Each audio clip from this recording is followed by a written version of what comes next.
Balik tayo sa Minecraft. Pero bago tayo maglaro ulit ng Minecraft Survival Minecraft creative video, kung hindi ka pa po nakasubscribe, mag-subscribe ka na at tara na sa intro. Welcome back sa isa na po panibagong video. Tayo po ngayon ay maglalaro po ng Minecraft. So baka po natin sa mga video na to guys, kung di pa po kayo nakasubscribe, i-share mo na to sa mga tropa mo. At kung na-share mo na to sa mga tropa mo, dahil sobrang energetic ngayon, dahil nagkape ako. At syempre, so hindi ka pa nakasubscribe dyan, subscribe ka na dahil pagkakalamig. De joke lang. Pero kung hindi pa po nakasubscribe dyan, mag-subscribe ka na. At i-share mo na to sa mga tropa mo. At kung na-share mo na to sa mga tropa mo at mga kaibigan mo, tara na. Let's go! Kakatagal na din since nagbalik tayo dito po sa Minecraft na game or Minecraft creative video na world.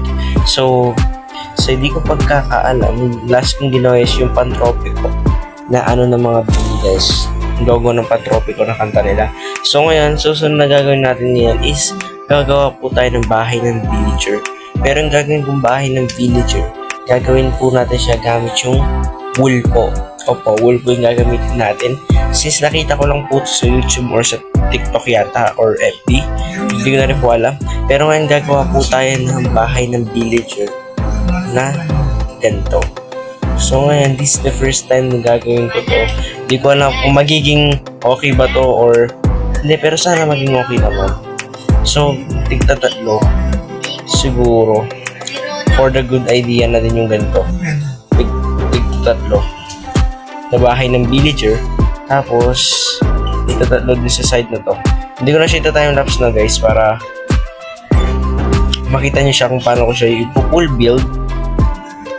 Actually, kakatapos ko pa nga lang mag-modular nito dahil modular po kami ngayong Monday na to or this week. So ngayon, this is a good idea pa. Sure, hindi siya pangit. Pero wait lang, paano ba yun? White? I think white or gray. Gray ba yung maganda? Oo, gray nga yung maganda. Try natin guys, try natin gumawa ng tatlong difference nito or isa na lang siguro.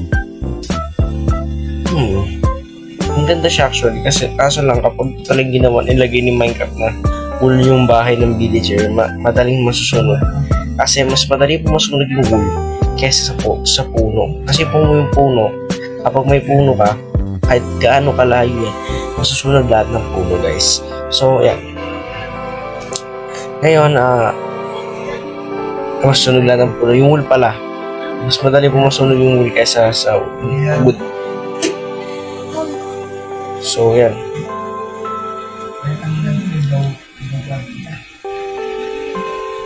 Ayan. I don't know if this is okay.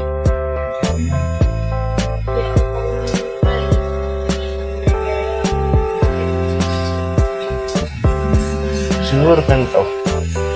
This is a good idea, I think.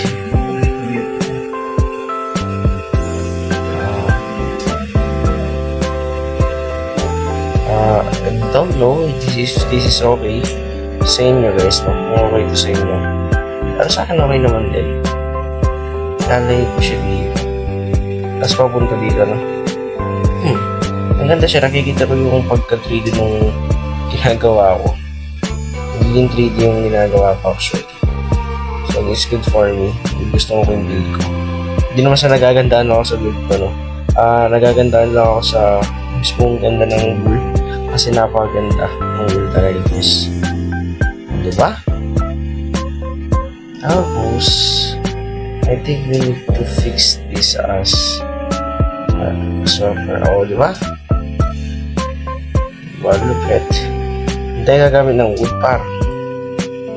Yung bahay na yung mga villager. Para ko sana ganyan eh. Kaso medyo ano kapag ganun. So, ano ko na lang siguro. Dito. Ikot ko na lang. I don't know if maganda ba siyang ikot. Kasi magiging okay. Magiging malaking no, it's not good idea to do that. Kasi medyo magiging malaki yung labas niya. So, okay na pala yung ganito. Okay na yung ganyan. Sa pagkakaalam ko. Tapos syempre bibigyan natin ng malupit na flooring yan. yung magiging okay sana. Sige, kunwari wood na lang to. Tapos try natin gumawa ng puno sa labas. If okay lang. Check lang tayo ng okay. Hindi pala gagabi dito. Nakalimutan ka na kano para tayo always. Tapos gagawa tayo ng puno. So bala kong maging puno guys is normal lang siguro. Siguro nandito lang yan. Dito.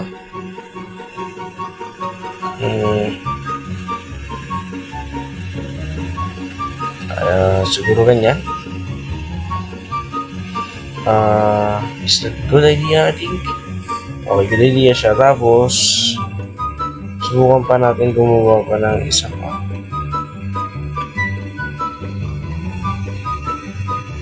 Oh, this I don't think so. This is good, ah. Tapos dito.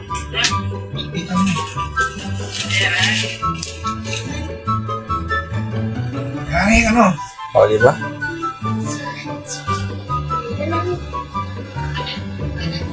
Siguro gamitin natin wood. Wool din.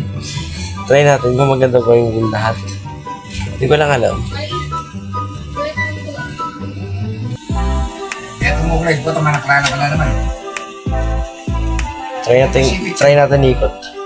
Hindi ko alam magiging okay ba to or hindi. So, siguro magiging okay naman to. Dito may din. Siguro magiging okay naman to, no? Lalagay ko lang dito. Oops. I-curve ko lang siya actually.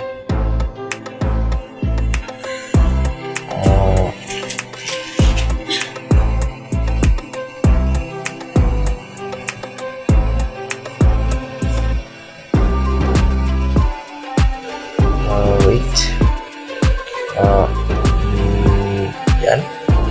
I don't think so.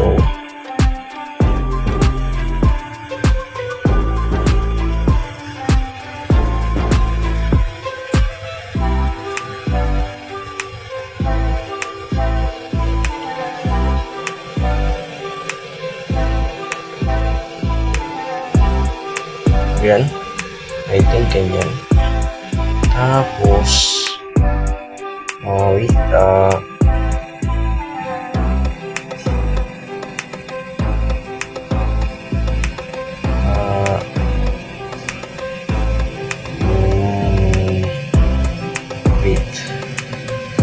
try natin sigurong gawin siyang gawin ko muna yung pattern niya na dito ako mahirapan sa puno. Sa puno ako mahirapan eh.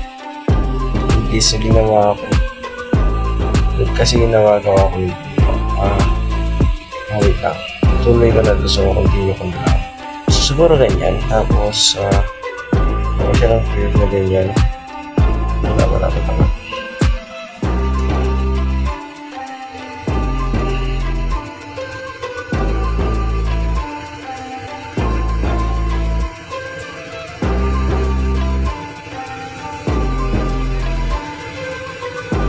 Tama ba siya?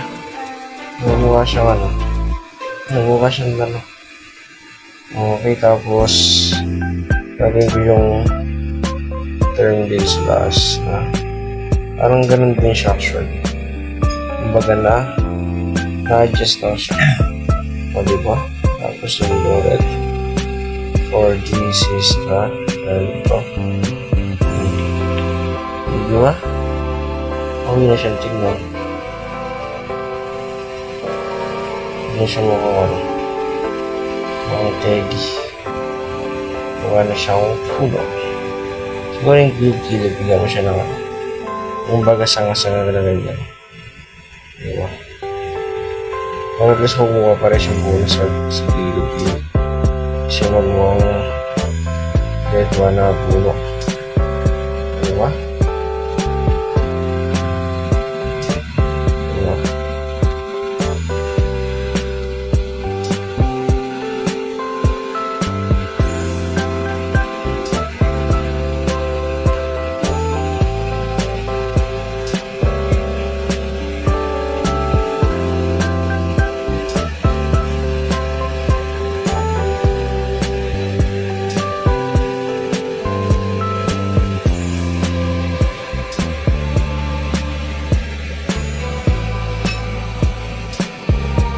Yan pa.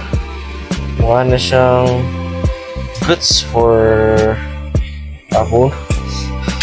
Parang hindi ako satisfied, pero okay na yan. Satisfied na rin ako ng kahit paano. Paano lang ako. At least, I make myself satisfied na.